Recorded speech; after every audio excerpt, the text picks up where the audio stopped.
موت کا شکار ہو گئے۔ دوسری جانب ملکہ وکٹوریہ کے چچا بھی جلدی وفات پا گئے۔ ملکہ وکٹوریہ اپنی ڈائریوں میں بارہا اس حیرت اور اداسی کے احساس کو کہ غالب آ جانے کا اعتراف کرتی ہیں۔ 1849 میں لندن میں دنیا بھر کی صنعتی قوموں کی مصنوعات کی شاندار نمائش ہوئی، جس میں 60 ممالک نے مختلف اوقات پر شرکت کی۔ نمائش کے کچھ ہی عرصے کے بعد کرائمیا کی جنگ شروع ہو گئی اور 1856 میں ملکہ وکٹوریہ نے بھی روس کے خلاف اعلان جنگ پر رسمی دستخط کر دیے۔ برطانوی فوجوں نے بڑی تعداد میں اس جنگ میں حصہ لیا۔ یہ جنگ 1853 میں شروع ہوئی تھی اور برطانوی فوجیں 1856 میں جنگ کے اختتام تک لڑتی رہی تھیں اور کامیاب ہو کر لوٹیں۔ ان کی فتح میں ملکہ وکٹوریہ کے آہنی عزم اور اپنے سپاہیوں کو مسلسل حوصلہ افزائی کی بھی اس کا بھی بڑا عمل دخل تھا۔ اور اسی دور میں ملکہ نے وکٹوریہ کراس کا اجرا کیا، جو آج بھی برطانیہ میں بہادری کا سب سے بڑا تمغہ ہے۔ ابھی ملکہ وکٹوریہ کرائمیا سے فارغ ہی ہوئی تھیں کہ اسے علم ہوا کہ انڈیا میں ایسٹ انڈیا کمپنی کے خلاف جنگ آزادی شروع ہو گئی ہے۔ یہ اس کے لیے ایک اور مسئلہ تھا، تاہم یہ مسئلہ بھی ایک سال کے اندر 1857 کی جنگ آزادی کے خاتمے کے ساتھ ختم ہو گیا۔ ملکہ وکٹوریہ نے برِ صغیر کی حکومت ایسٹ انڈیا کمپنی سے اپنے ہاتھ میں لے لی اور وہاں پر وائسرائے کا تقرر کر کے اس کے ذریعے حکومت کرنے لگی۔ کوئین وکٹوریہ نے ان کی تحریر سے پتہ چلتا ہے کہ انہوں نے بہت زیادہ دکھ اور محرومیاں بھی محسوس کی اور اسی لیے وہ نسبتاً سخت تباہ ہو گئی تھیں۔ 1861 کا سال ملکہ وکٹوریہ کے لیے غم اور الم کا پیغام لے کر آیا۔ سال کے اوائل میں ان کی والدہ انتقال کر گئیں اور ملکہ وکٹوریہ نے اس کی موت کا گہرا تاثر بھی لیا۔ ابھی وہ اس صدمے سے سنبھل بھی نہیں پائی تھی کہ ان کے شوہر بیمار پڑ گئے۔ اسی دوران وکٹوریہ مسلسل ان کے پاس رہیں، تیمارداری کرتی رہیں۔ پرنس ایلبرٹ کی طبیعت گزشتہ سال سے ٹھیک نہ تھی اور وہ ان کی تیمارداری میں مصروف تھیں۔ وہ بے خوابی کے مرض کا شکار تھے۔ پھر اسے بخار کی شکایت رہنے لگی۔ علاج معالجے کے باوجود یہ بخار کم ہونے کی بجائے روز بروز بڑھتا گیا۔ اسے تپے محرقہ کا عارضہ تھا اور اسی مرض میں مبتلا پرنس ایلبرٹ کا 14 دسمبر کو انتقال ہو گیا، جس کا ملکہ وکٹوریہ کو انتہائی گہرا صدمہ ہوا کہ ان کی صحت تباہ ہو کر رہ گئی اور ان کا کہنا تھا کہ اب کوئی بھی ایسا فرد باقی نہیں رہا جو انہیں یور ہائنس کہنے کی بجائے صرف وکٹوریہ کہہ کر پکار سکے۔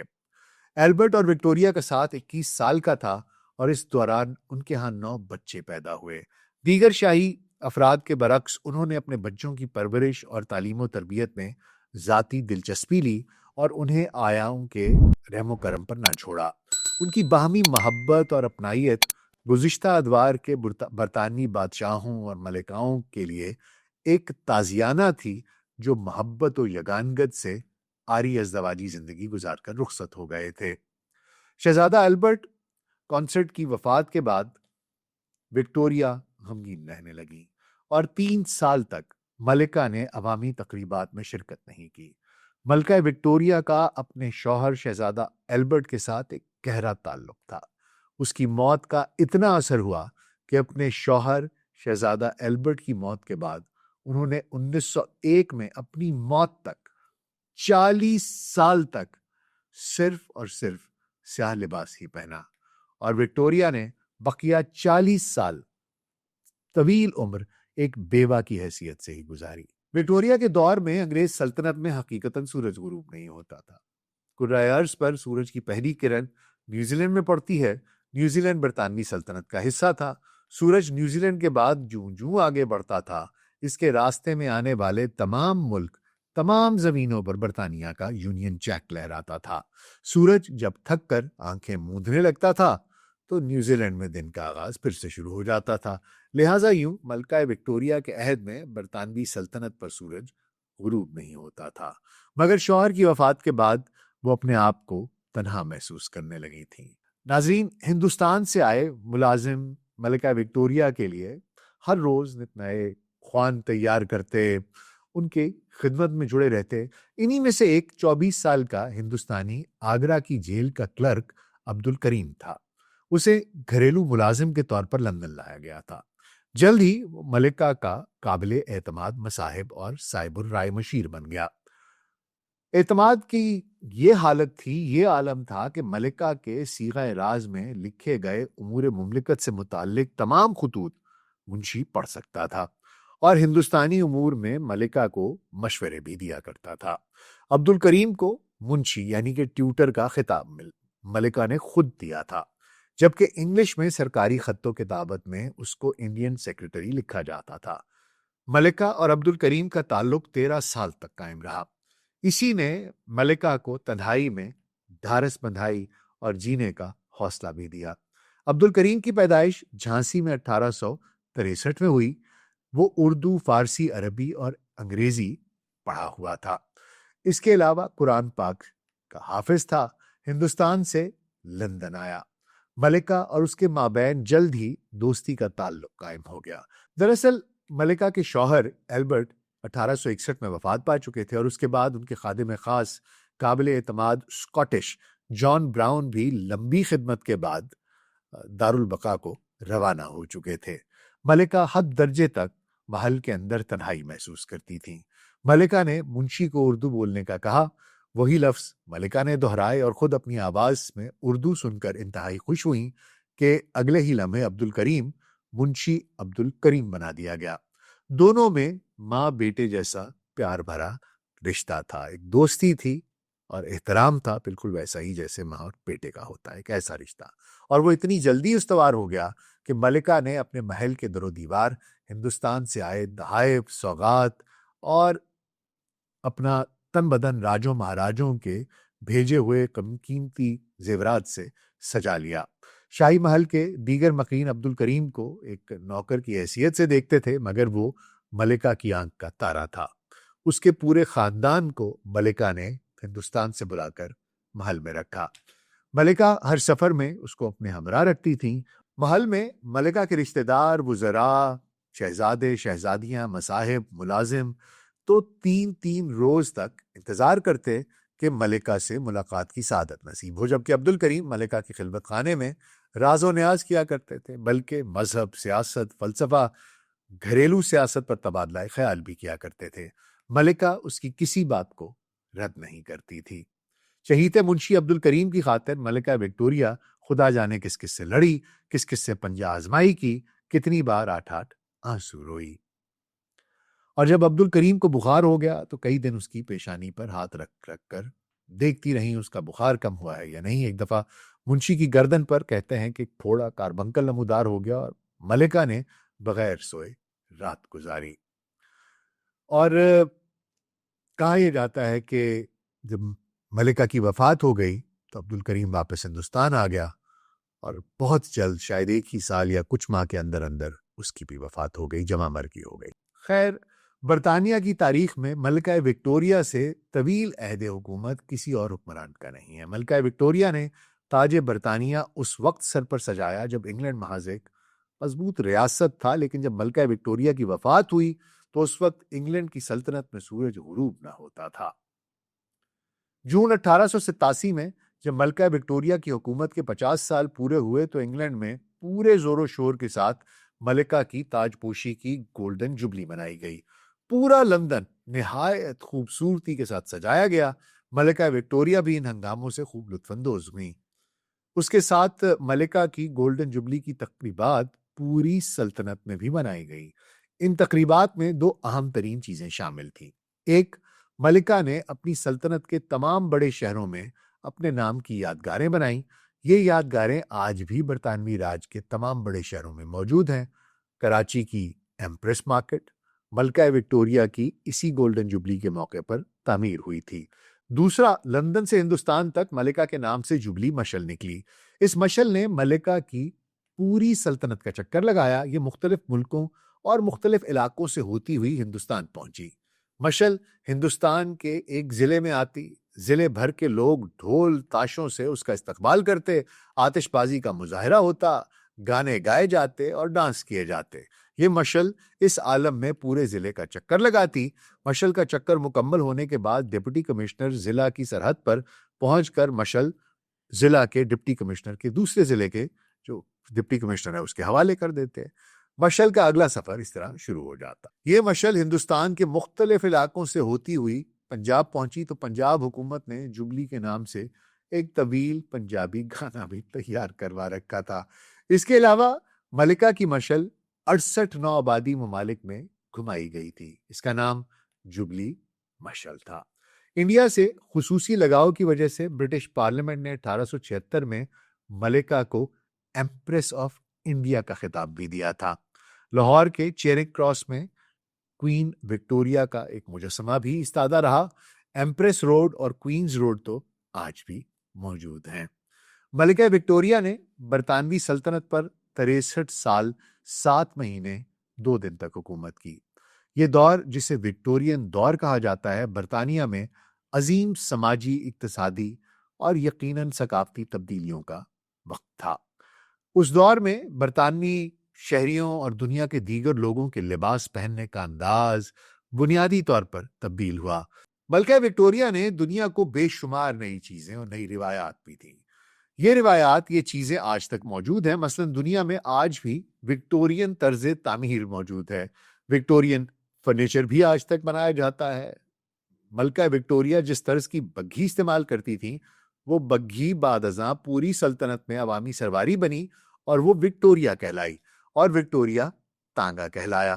برطانیہ میں بہادری کا سب سے بڑا اعزاز آج بھی وکٹوریا کراس کہلاتا ہے، اور دنیا میں پروٹوکول کا جدید نظام بھی ملکہ وکٹوریا نے وضع کیا تھا۔ ملکہ نے وی آئی پی اور وی وی آئی پی کے باقاعدہ اس کی کیٹیگریز بنوائی تھی، اور اس کی پوری سلطنت میں لوگوں کو ان کیٹیگریز کے تحت سرکاری پروٹوکول دیا جاتا تھا۔ انگریز دور میں تحصیل کی سطح پر کرسی نشین اور سفید پوش، یہ 2 اعزازی عہدے بھی ہوا کرتے تھے۔ آپ نے سفید پوش کہا ہوگا کہ جی ہم بڑے سفید پوش لوگ ہیں، اور کرسی نشین یہ کیا ہے، یہ آپ کو بتاتے ہیں۔ کرسی نشین کا ٹائٹل گاؤں کے اس شخص کو ملتا تھا جو انگریز کو گھوڑے، فوجی اور مخبری دیتا تھا۔ کرسی نشین کو سرکاری دفتر میں سرکاری افسروں کے سامنے کرسی پر بیٹھنے کی اجازت ہوتی تھی، جبکہ باقی لوگ زمین پر بیٹھتے تھے یا زیادہ سے زیادہ افسر کے سامنے کھڑے ہو سکتے تھے۔ جبکہ سفید پوش وہ معزز لوگ ہوتے تھے جنہیں سرکار ان کی وفاداریوں سے خوش ہو کر ہر سال سفید رنگ کے 2 جوڑے عنایت کرتی تھی، اور یہ لوگ کپڑے پہن کر سرکاری دفتروں میں جایا کرتے تھے۔ سرکاری پروٹوکول سفید پوشوں اور کرسی نشینوں سے شروع ہوتا تھا اور ملکہ تک جاتا تھا۔ اس دور میں سرکار لمبردار، کانسٹیبل اور پٹواریوں سے شروع ہوتی تھی اور وائسرائے تک جاتی تھی۔ وائسرائے ملکہ کے گورے غلام ہوتے تھے، اور ان لوگوں کو کیا کیا پروٹوکول حاصل تھا، یہ تمام معلومات ایک سرکاری ڈائری میں درج ہوتی تھی۔ یہ ڈائری بلو بک کہلاتی تھی۔ یہ بلو بک ڈپٹی کمشنر کے قبضے میں ہوتی تھی، وہ اسے سرکاری تجوری میں رکھتا تھا، اور اس کے علاوہ کوئی شخص اس ڈائری کو ہاتھ نہیں لگا سکتا تھا۔ ڈپٹی کمشنر تبادلے کے بعد اس وقت تک چارج نہیں چھوڑ سکتا تھا جب تک وہ بلو بک نئے ڈپٹی کمشنر کے حوالے نہیں کر دیتا تھا۔ اور ظاہری سی بات ہے کہ ملکہ کا ایک حکم سلطنت کی بلو بک تبدیل کر دیتا تھا۔ ملک کے تمام معززین ذلیل بن سکتے تھے اور ذلیلوں کو درجے مل سکتے تھے۔ وکٹوریا میانہ جسم کی حامل تھیں، رنگ گورا سفید اور جسم کسی قدر موٹاپے پر مائل تھا۔ قد 1.52 میٹر تھا۔ آنکھیں ابری ہوئیں، ماتھا کشادہ، ناک ستواں اور دراز تھی۔ بھویں کسی قدر کم تھیں۔ جوانی میں جسم میں فربہ اندامی بڑھنے لگی تھی، اور غالباً 1861 کے بعد موٹاپا زیادہ غالب آ گیا تھا۔ چست لباس سے تمام عمر نفرت رہی اور کھلے لباس پسند کرتی تھی۔ ہاتھوں کی انگلیاں کسی قدر فربہ اور چھوٹی تھیں، جن میں ہمہ وقت سونے کی انگوٹھیاں پہنی رہتی۔ جواہرات اور تاج عموماً شاہی تقریبات اور عوامی تقاریب میں ہی اس کی زینت بنتے۔ ملکہ وکٹوریا کی زندگی کے آخری چند سال پریشانی کی حالت میں گزرے۔ اس پریشانی کا سب سے بڑا سبب جنوبی افریقہ میں شروع ہونے والی بوئر جنگ تھی۔ اس جنگ میں انہوں نے بذریعہ خطوط اور ٹیلی گرام ایک طرف تو اپنے سپاہیوں کو ان کی ہمت بندھائی، اور دوسری طرف ان کے گھر والوں کو تسلی کے خطوط بھی لکھے۔ اس کی صحت پہلے سے بہت خستہ ہو چکی تھی اور روز بروز گرتی جا رہی تھی۔ جنوری 1901 کے اوائل میں ملکہ وکٹوریا علیل ہوئیں، اور عمر کے 81ویں سال میں وہ اپنے مشاغل میں مصروف تھیں، حتیٰ کہ اپنے روزنامچہ کے آخری صفحہ وفات سے 7 روز قبل لکھا۔